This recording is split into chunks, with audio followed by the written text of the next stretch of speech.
Bueno, nuevamente nos encontramos para poder compartir algunas de las perlas muy hermosas que tiene nuestra parashá, la Torá en general, y en este caso Parashat Re'eh, que es la parashá de este Shabbat. Hoy se toca un tema de particular importancia. Primero, el nombre de la parashá Re'eh, que significa mira, tiene la característica particular de hablar al individuo, al hebreo, pero a él en forma individual, en forma personal. No hay un llamado general como suele ocurrir en el texto bíblico donde se habla al pueblo de Israel. Cuando, por ejemplo, el texto dice, Dios habló a Moshe y le dice, Moshe, diles al pueblo de Israel, y siempre la convocatoria es masiva, es general, y en general está en plural, como la mayoría de las plegarias que están en plural en el hebreo. Eloheinu, Beloei Aboteinu, perdón, o sea, las bendiciones y las convocatorias son en general en plural. En este caso es como que hubiera una intención del texto de llamar al hebreo a uno por uno, y le dice, presten bastante atención en aquello que yo voy a explicar, concéntrense en aquello que yo voy a decir. Y de pronto Dios manifiesta en el texto que están preparándose al pueblo de Israel, les dice, para entrar en la tierra prometida, y les dice que les voy a dar la bendición y les voy a dar la maldición. Y por supuesto él va a sugerir que elijan la bendición. Ahora, el texto no dice si eligen la maldición no entran. No dice eso. Él dice que están por entrar en la tierra prometida y va a haber maldición y va a haber bendición. Y le deja al hombre el libre albedrío de poder elegir y le sugiere, la bendición. Quiero agregar simplemente que a veces elegir bendición no es tan sencillo, porque a veces lo que parece bendición termina siendo una maldición, y lo que parece maldición, por lo difícil que es, termina a la postre siendo una bendición. Tema muy complejo, pero en términos generales lo que quiero decir es que el pueblo judío va a entrar. Va a depender de él que el derrotero de su vida en la tierra prometida finalmente sea una bendición que le produzca dicha, alegría, felicidad, o sea una maldición que le proponga, que generalmente le presente desdicha, tristeza, depresión y falta de éxito. En este punto en particular, quiero hacer referencia a lo que, sobre todo en el mundo no observante, se ve como un obstáculo, que son las mitzvot, que son los preceptos. Toda la Torá está llena de preceptos. Obviamente el objetivo del texto de la Torá, inclusive desde lo tradicional, cuando se entrega esta en el monte de Sinaí, Dios, el pueblo de Israel, a partir de Dios, recibe una cantidad de leyes. Las intenciones de estas leyes, según el objetivo declarado de toda la tradición judía, es que estas leyes sean para que el hombre sea más íntegro y, en definitiva, para que logren llegar y alcanzar la felicidad.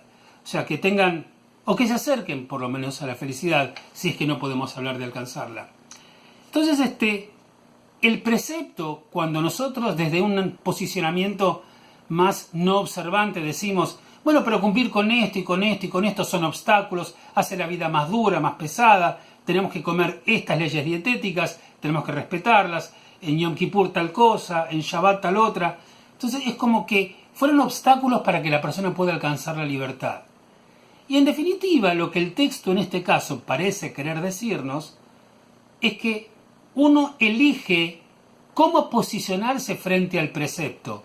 Uno elige cómo posicionarse frente a la enseñanza, como un obstáculo que vuelve más complicada la vida, o como una fórmula que si uno la entiende mejor y la adopta, va a tener una vida más feliz. Veamos lo que dice el texto sobre esto. El texto dice, cuando crucéis el Jardín, el Jordán, y os asentéis en la tierra que Adonai vuestro Dios os va a hacer heredar, y os haga descansar de vuestros enemigos en derredor, y os asentéis en seguridad en esa tierra, y ya habrá de estar el lugar que habrá elegido Adonai vuestro Dios, a él para hacer morar su nombre allí. Allí habrás de traer todo lo que yo os he ordenado a vosotros. O sea, tenéis que cargar con las leyes, con los preceptos, llevarlos adelante para poder desarrollar una sociedad mucho más sana, donde la ética que se supone que te entregó la Torá o que viene entre los renglones de la Torá, te hagan a vos mejor persona. Y cuando uno es mejor, finalmente es más feliz, aunque al principio le cueste. Entonces de pronto el texto dice, un par de versículos más abajo, dice, y os regocijaréis ante Adonai vuestro Dios, vosotros y vuestros hijos y vuestras hijas, y vuestros sirvientes y vuestras sirvientas, y el Leví que está en vuestras ciudades, ya que él no tiene ni parte ni heredad con vosotros.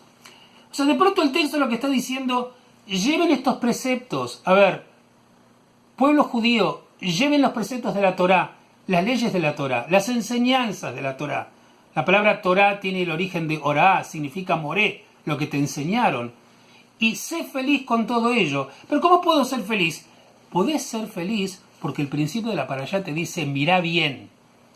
No tomes una sensación porque lo primero que te parece, o por aquello que te contaron. Pensá bien, míralo. Descubrí los encantos de aquello que te están enseñando. Y cuando vayas a la tierra de Israel, finalmente la tierra prometida, y vayas a vivir ahí y estructura tu vida teniendo en cuenta esas enseñanzas, esos preceptos. Y esos preceptos que son buenos, no van a ser solamente para vos, que sea también para la persona que trabaja con vos, igual que el principio de Shabbat, que si vas a descansar vos por Shabbat, que descansen todos los demás, hasta los animales, e inclusive aquellos que no tienen, que pueden acceder a aquello de lo cual vos estás teniendo y a lo que estás accediendo. Pero vos sos el que tiene que elegir. Por ello, cuando estés en la tierra prometida, elige la bendición. Si elegís la maldición, igual vas a estar en la tierra prometida, pero vas a tener la cara larga hasta acá, y vas a estar triste, vas a estar deprimido, y no vas a entender por qué tenés que cumplir aquello que te está molestando. La tradición te dice, observa bien, analiza bien, pensa bien, y trata de descubrir los encantos de las enseñanzas que te están dando. Si lo lográs, tenés una chance de que tu vida sea plenamente judía, plenamente ética, y que además te haga inmensamente feliz en el alma. Shabbat Shalom, un mevoraj para todos.